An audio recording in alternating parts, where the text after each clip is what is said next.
After nearly 100 years of hard work, tradition, and family memories, a small-town family farm, passed down for 3 generations, has just been labelled by the HOA as an unauthorised botanical garden. That's right, a piece of land that once fed the community, raised children, and stood as a symbol of rural resilience is now being threatened by paperwork. The family was shocked. They'd always maintained the land, crops, herbs, fruit trees, and wildflowers, nothing out of the ordinary for a farm. But now, the HOA claims it violates their landscaping guidelines simply because it doesn't look like a standard residential yard. Imagine getting a notice that basically says, "Sorry, your great-grandparents' farm is now illegal because it looks too natural." The worst part? This came with threats of daily fines unless the family removes excessive plant life and restores conformity with HOA regulations. No warning, no conversation, just a cold, bureaucratic slap in the face. And here's the kicker.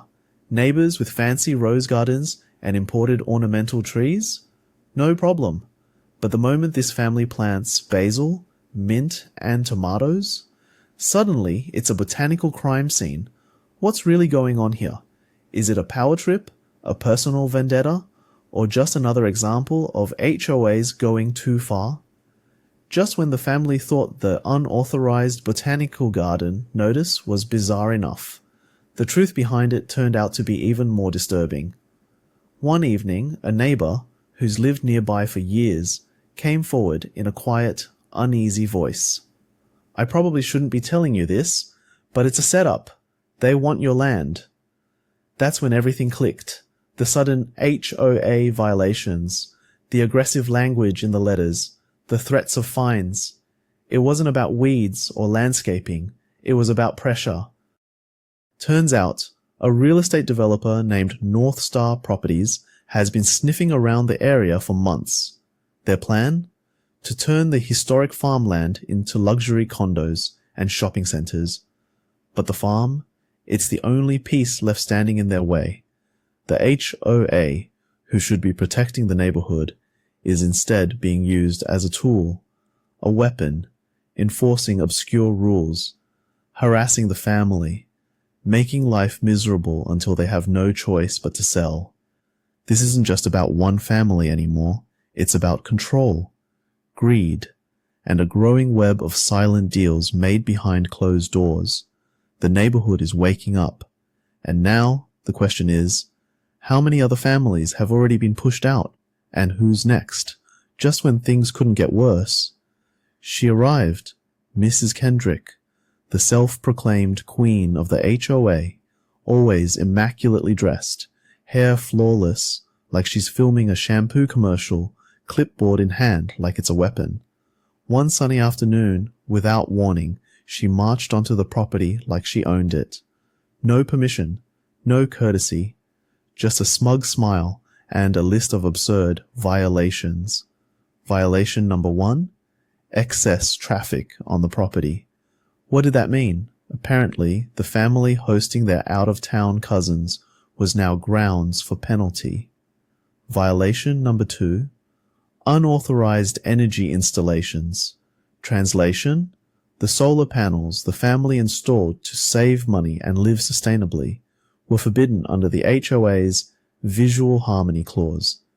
And then it got truly ridiculous. Violation number 3, illegal water storage units. What she meant was the rain barrels.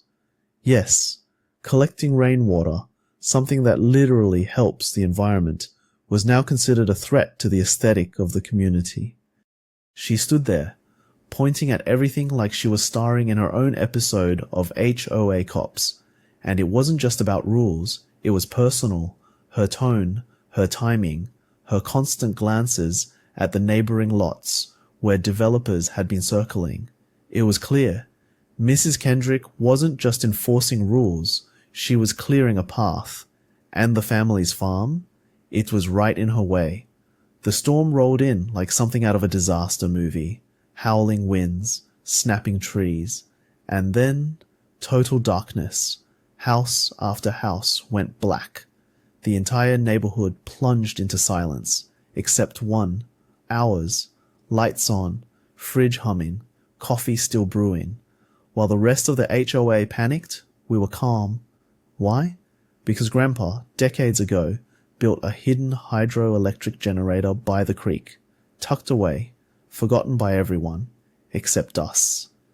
The same land they're trying to take, it holds more power, literally, than they ever imagined. Just when we thought Grandpa's hidden generator was our quiet advantage, a neighbor, clearly shaken, let something slip. You know, that thing's been powering the neighborhood's emergency water pumps for years, right? Wait, what?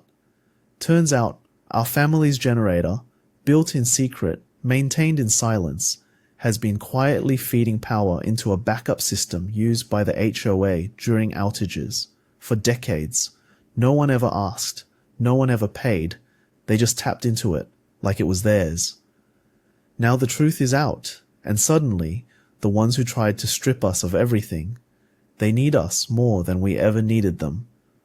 Late one night, surrounded by dust-covered boxes and yellowed papers, we found it, Grandpa's archive, and inside, everything, the original land deed, water rights, even hand-signed permits from a time before the HOA even existed.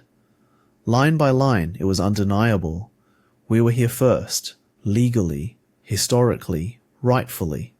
Their violations, their threats, all of it, built on nothing. They tried to bury us in paperwork, but we dug up the truth. They came in force, suits, clipboards, cold stares, a full legal ambush right on our soil. HOA lawyers, county officials, even a few smug onlookers, all ready to bully us off our own land. They threw around threats like confetti, fines, lawsuits, forced removal. But just as they ramped up, the sky darkened. Another storm rolled in, fast, violent, and loud. And for the first time, they panicked. Not just because of the weather, but because deep down they knew we're not the ones who should be scared anymore. Out of nowhere, Tyler, the quiet neighbor who never picks a side, shows up holding a rolled-up document like it's contraband. He lays it out and says, "You need to see this. Blueprints, engineering maps, and there it is, clear as day. They illegally tapped into our power line. The same hidden generator Grandpa built. It's the lifeline for North Star's entire development plan." Suddenly, their luxury condo dreams don't just sit on stolen land. They run on stolen power. Cameras roll. Microphones are out. The local news crew shows up expecting drama, and they get it, but not from us. An elderly neighbor steps forward, voice shaking but strong.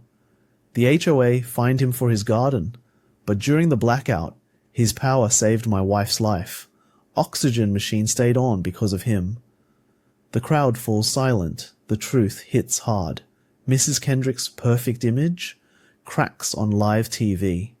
In that moment, the public stops seeing a rule breaker and starts seeing a hero. My cousin, a sharp environmental lawyer, looks me dead in the eye and gestures to the panel.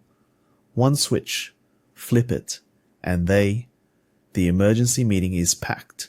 The HOA barges in, faces red, papers flying, threatening lawsuits, injunctions, total legal war. They're ready to crush us. But then, I drop the bomb.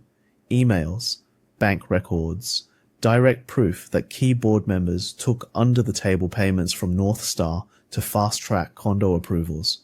The room goes silent, gasps, panic, and just like that, the real criminals are exposed. Not the family who held the land, but the ones who sold out their neighbors for profit. Just as the room starts to settle, a voice rises from the back. Mrs. Kendrick's daughter, blue hair, bold presence. "You all want to tear this place down. My environmental science class just studied this farm.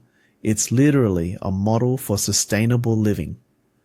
She turns to her mother, eyes locked. "You're siding with developers over clean energy and food security." "You're on the wrong side of history, Mom. The room erupts. In that moment, the battle becomes more than legal, it's generational, and the tide shifts again. The town hall is overflowing, neighbors, reporters, even a few former critics. The air is tense until I step up and reveal the plan. You called it a violation, I call it a vision. Instead of tearing down the farm, we turn it into a community-owned cooperative. Solar power, shared gardens, fresh produce, and clean energy for everyone. The crowd stirs. Heads nod. The same land they tried to erase now becomes a symbol of unity. Not just a win for us, but a future for all. Just when North Star thought their sleek marketing and fake smiles had the town fooled, Tyler steps up, documents in hand, voice unwavering. They've done this before, promised parks, schools, clean energy, then left communities with half-finished buildings and broken roads. The room gasps as photos flash, abandoned developments, lawsuits, angry towns. Their glossy condo renders? Nothing but a scam in high resolution. North Star isn't building a dream, they're selling a lie. The results are in a landslide. 82% vote to approve the community cooperative. Cheers erupt, neighbors hug. Even the skeptics stand and clap. North Star pulls out overnight, their plans in ruins, their power gone. And the farm? It's no longer just ours, it's everyone's. Solar panels hum, gardens bloom. Kids plant trees where bulldozers once threatened. What started as a violation is now the beating heart of a stronger, greener future. Months pass. The fight is over. The land is alive. And there she is, Mrs. Kendrick, sun hat on, gardening gloves, dirt-stained, kneeling beside the very flower beds she once called a violation. She doesn't say much, just one quiet sentence as she presses a seedling into the soil. Some things are worth more than money. Poetic justice? Maybe, but also redemption?